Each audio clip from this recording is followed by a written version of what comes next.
Welcome back. President Yoon Suk-yeol is making his in-person debut on the multilateral diplomatic stage via the NATO summit scheduled for June 29th and the 30th.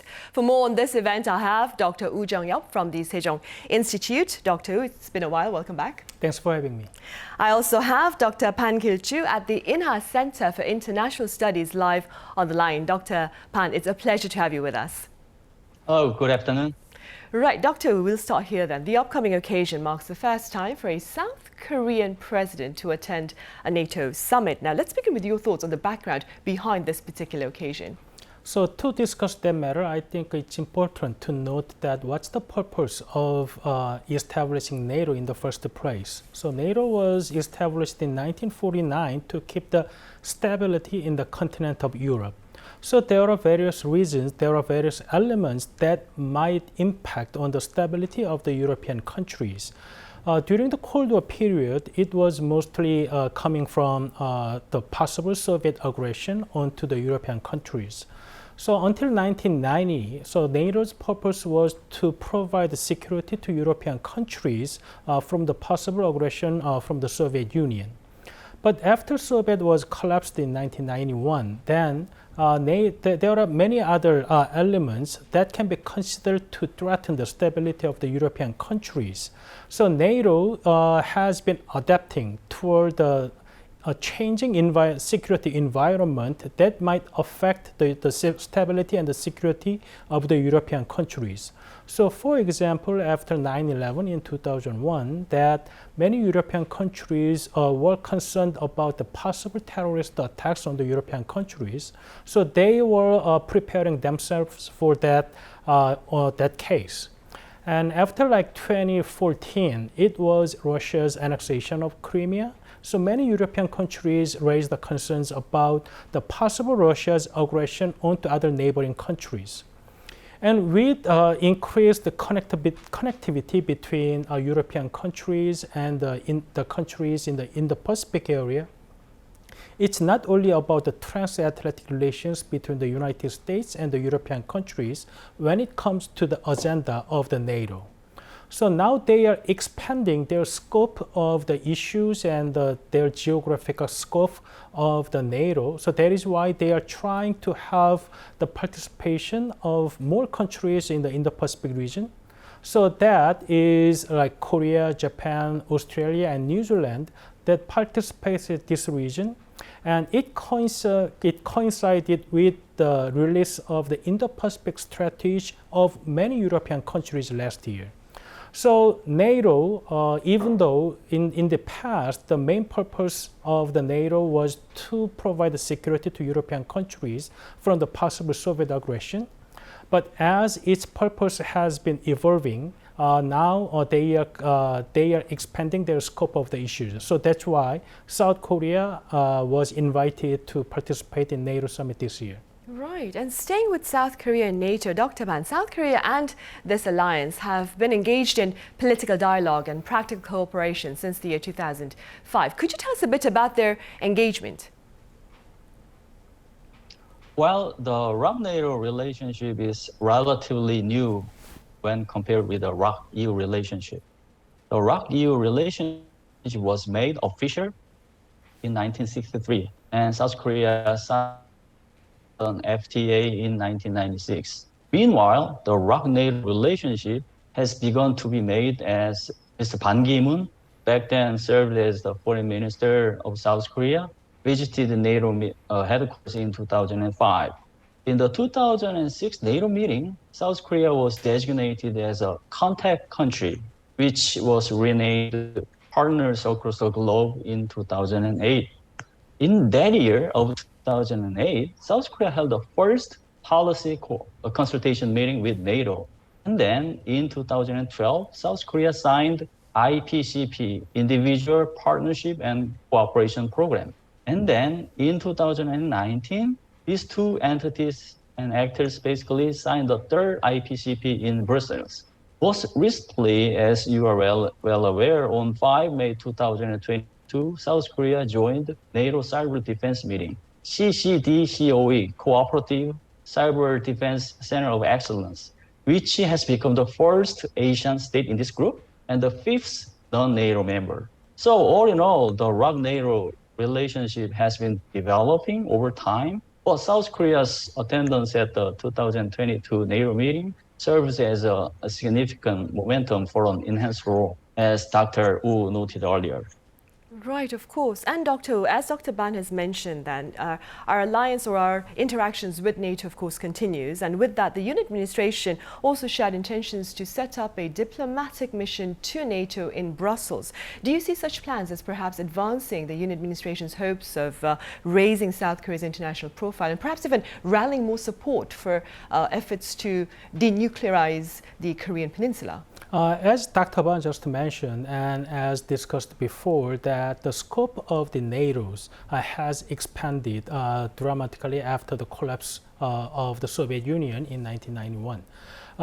And then NATO has been very active in terms of seeking the areas of the emerging security issues, not only in traditional issues, that includes cyber attacks, pandemics, and immigrants, refugees.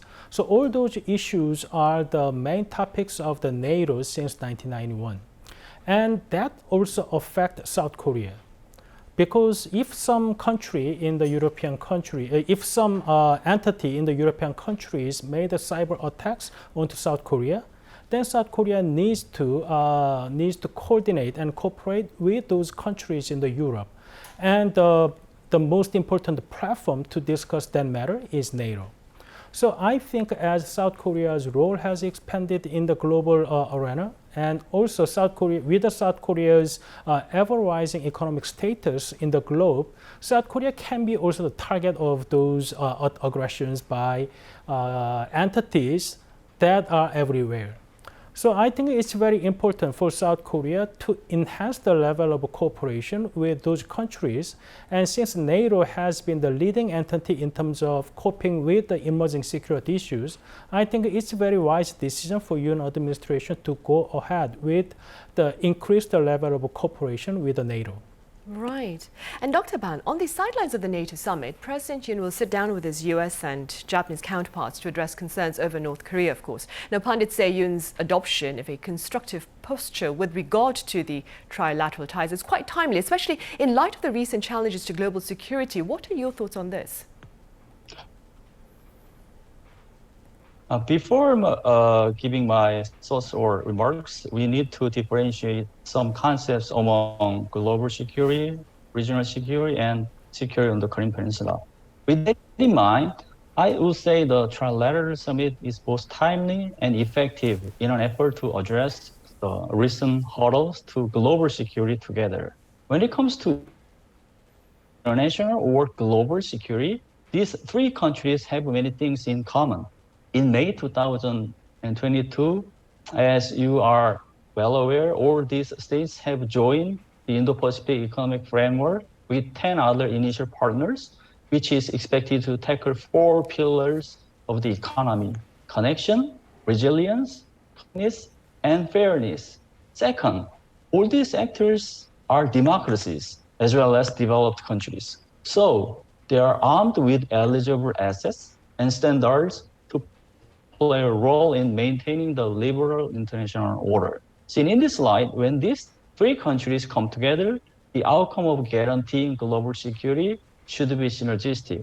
Best of all, the trilateral meeting is constructive both in terms of regional security and security on the Korean Peninsula. This meeting is a significant and strategic platform in a situation where Pyongyang's nuclear provocations come into force gradually and incrementally. So the ROK-Japan relationship has been unfortunately deadlocked over the last 5 years. North Korea was very happy about that because the bungled relationship between South Korea and Japan made its nuclear armament favorable strategically and militarily by weakening the integrated efforts to counter North Korea. Likewise, the trilateral meeting is expected to help the international society recognize North Korea's nuclear program most seriously and then receive international support. Right. Now, Doctor, as Dr. Ban has mentioned, despite hopes for separate talks, it appears unlikely that President Yoon and his Japanese counterpart, Fumio Kishida, will meet separately on the sidelines of the NATO summit. That being said, what are your prospects with regard to Seoul's ties with Tokyo? Both Prime Minister Kishida and the President Yoon met very briefly at the dinner hosted by the King of Spain last night. And I believe that there are a bunch of reasons that why it was so difficult to have separate bilateral meeting between President Yoon and the Prime Minister Kishida this time. But the most obvious reason that made it difficult for two leaders to have separate official bilateral meeting was the election of the House of Councilors election on July 10th. So it's not only in South Korea that has some negative view on Japanese, but the Japanese public also has some negative views on to South Korea. So I think politicians, they have to think of their domestic political views, and there are bilateral historic issues that has not been resolved yet.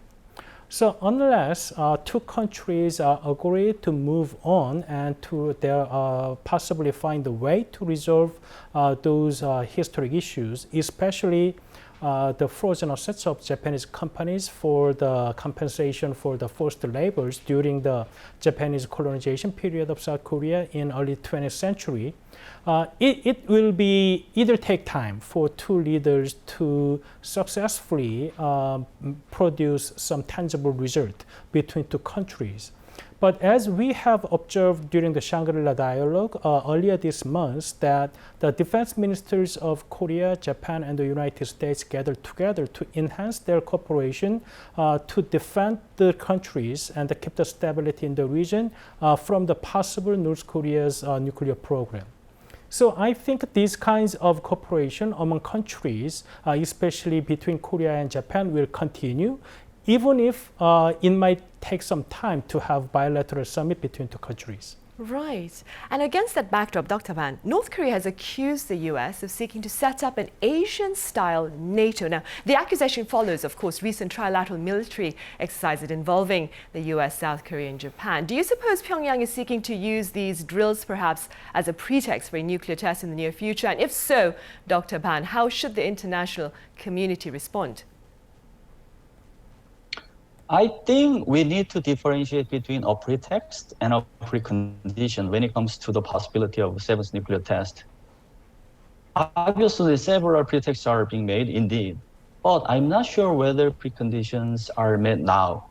As for a pretext, Pyongyang's grumbling or harsh remarks are obviously seen as pretexts to justify its own nuclear provocations, like the upcoming seventh nuclear test. This morning, North Korea Central News Agency criticized NATO as the U.S. hegemonic platform and South Korea as a bullet holder. Meanwhile, preconditions are a little bit different from pretexts. I believe that North Korea is currently preparing for meeting the conditions to carry out the seventh nuclear test, although the nuclear test is fully ready in terms of facilities and infrastructure. Preconditions, well, classified into two factors. First is allies, and second is enemies. When it comes to the variable of its allies, North Korea should meet the precondition to persuade our ally partners like Russia and China to be in her position. This precondition is important to make them veto the UN Security Council resolution of additional sanctions if Pyongyang conducts a nuclear test.